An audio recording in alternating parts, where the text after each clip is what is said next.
Hi, my name is Matthew McKee and I'm the lead developer for Robert Aber Media.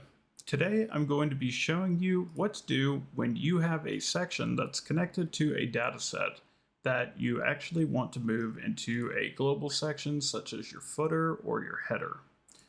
So to give you a little preview, we've got a Google reviews type section that's connected to the CMS. All of these reviews are just generated by ChatGPT about a unicorn boutique. So let's get into it. So you've got your section, it's designed perfectly, it looks great, and it's responsive, everything's good. But what happens whenever you've got your repeater connected to a data set and you want to actually move it into the footer, let's say, you will get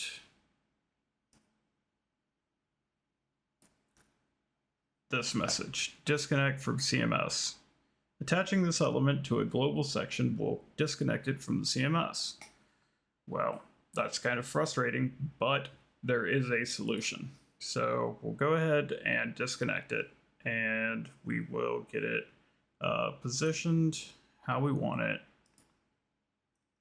Okay, so what we'll need to do is write a function to actually fetch the reviews from the back end, and then we're just going to attach them to the reviews repeater using a little bit of Velo.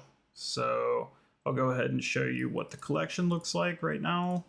So we have this reviews collection. Every review has a reviewer, that's their name, a review, that's their review, and then a star rating. So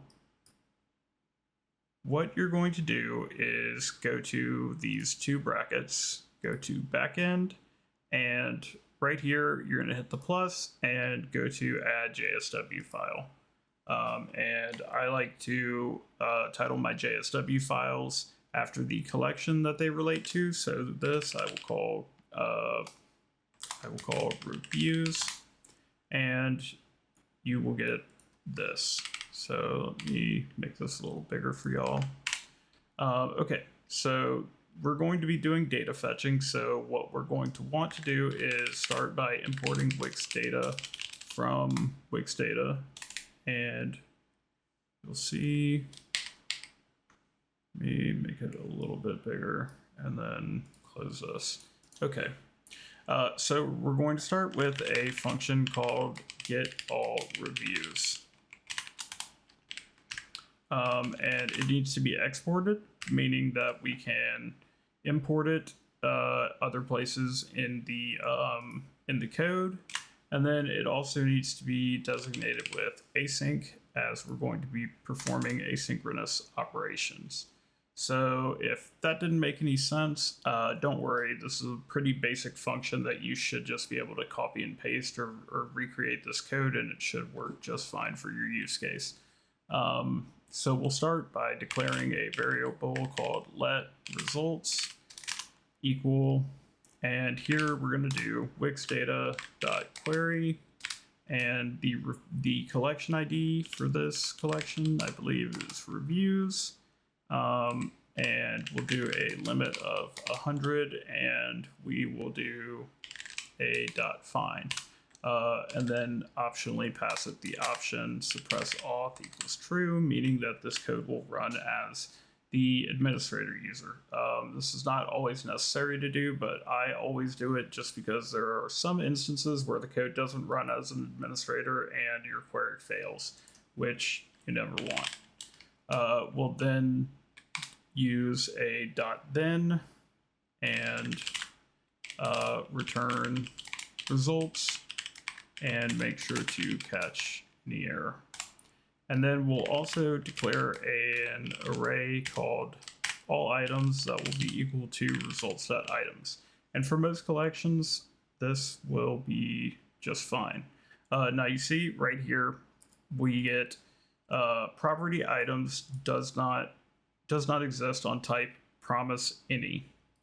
And why we're getting that is because we did not use await right here, which, if you're familiar with JavaScript promises, the whole await goes with the async declaration, and await just means wait until this block of code executes, and whatever it returns, that's what this variable will be set equal to, rather than the promise any that it was previously returning. So this should be pretty much good for all of your collections, but let's say that your reviews collection grows larger than 100 reviews and you want to fetch them all. A simple pattern I've found for fetching them all is doing a while results dot has next. So this checks to see if results has another page, and then we'll do results equals await results dot next, and that fetches the next page of results. And then we will do all items, and then we will use the spread operator to spread the previous contents of all items, and then we will use the spread operator again to spread the new results set items. And this will literally work for collections of like up to 5,000 items. It's just kind of future proofing. It's not really necessary. If you've got like 92 reviews in the collection, this code's going to run. This is not going to run because this is going to evaluate to false, and it's going to be fine and just as performant as usual. So then what you're going to do is copy this function name, and you'll see if you go back here and you click on the footer. Let me zoom out a little bit. If you click on the footer, you'll notice that, where is it?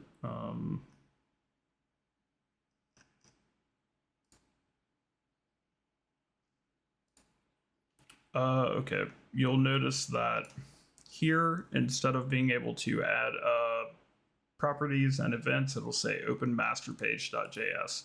Masterpage.js is a file that runs on every page, and so that's what you use to pull data for global sections, such as the footer and the header. So we'll do import curly braces, and I did not copy this. So get all reviews from backend, and you'll see we've got some nice autofilling, autocomplete going on. We'll format it. We'll come here and declare this as an async function because we'll be doing an asynchronous operation to retrieve the reviews. And yep, so we'll just say const all reviews equals await get all reviews. And then so we've got our repeater right here, and the ID is reviews repeater. So we'll go ahead and declare a variable called reviews repeater just to have it nice and readable. And we will attach the data to the reviews repeater. So reviews repeater.data equals all reviews. And now we're almost done, but what we need to do is do the on item ready function. This is a method that repeaters have, or a function that repeaters have, that basically says whenever the data property changes, run this function. And it's just generally how you bind data to the different text nodes, elements in the repeater, etc. So what you do is you start your on item ready function, and then inside of it you pass it a function that contains the item selector. In the documentation, this is written out as #item, but I kind of get that confused with item, and I think it makes more sense to me to just use #i That way I know in my code when I see #w that we're selecting outside of the scope of a repeater. And if I see #I know that we're selecting within the scope of the repeater's items. So then we'll come and we'll look at this. We've got reviewer name that we need to set. So we'll do #I reviewer name dot text equals item dot reviewer. I believe that's what we called the field. Let's see. Okay, we've got reviewer, and you want to use this field ID.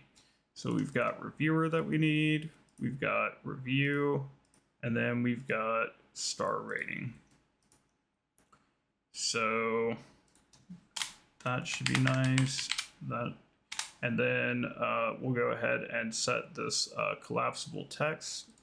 So it has an ID of review content. So we'll go ahead and do that.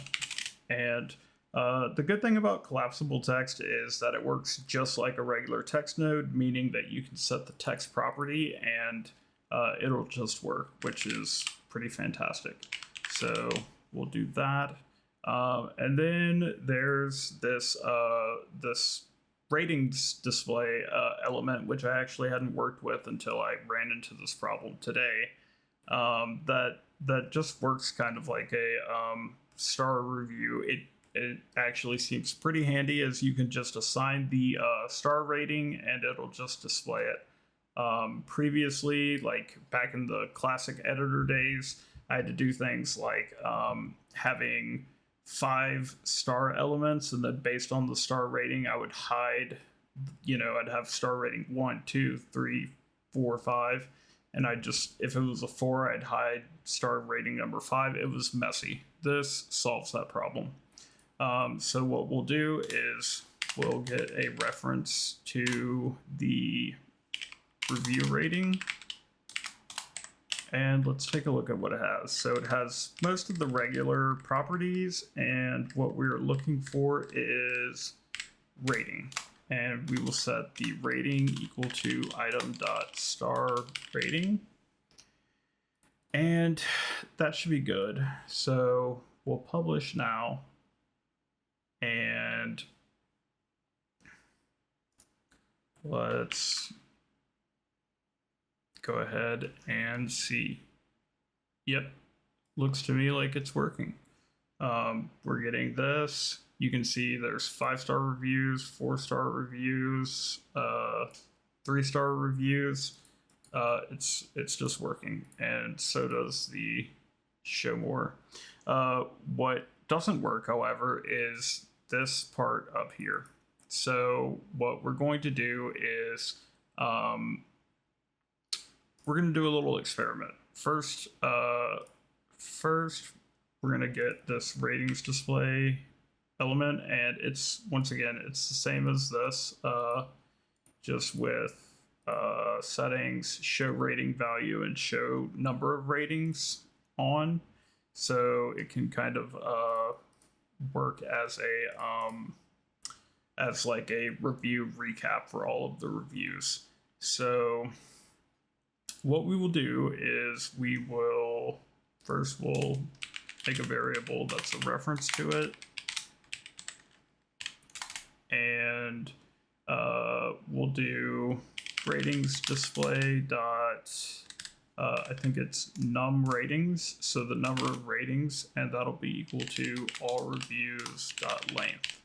So that'll be nice. And now we're going to test out Wix AI just to see if we can actually get it to take the average of the reviews that are in here and set that to the rating. And I've never done this, so let's see how it works out.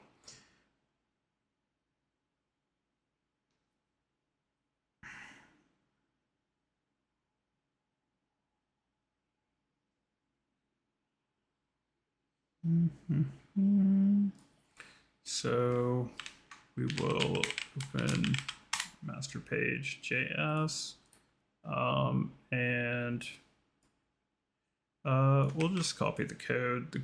The AI is probably going to remain mostly ignorant, but we'll say fix my code, paste it here, and we will start by saying, let me make this bigger. Sorry. We'll start by saying the ratings display should have its rating property set to the average of all of the star rating properties of the all reviews array. Let's just see where that gets us.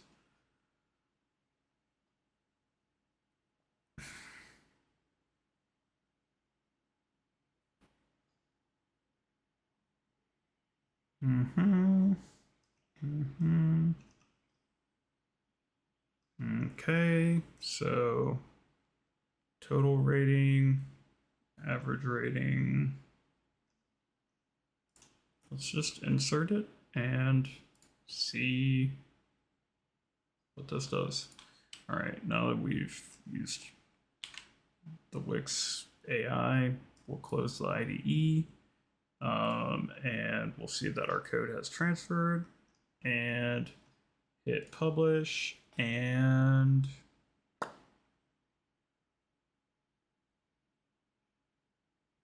all right, we've published. So this should change whenever the code refreshes. This should change, and let me make sure I have a color on this. So rated icon should be this yellow color. Okay. Little oopsies that I made. So after this publishes and this changes, these stars should be yellow instead of that.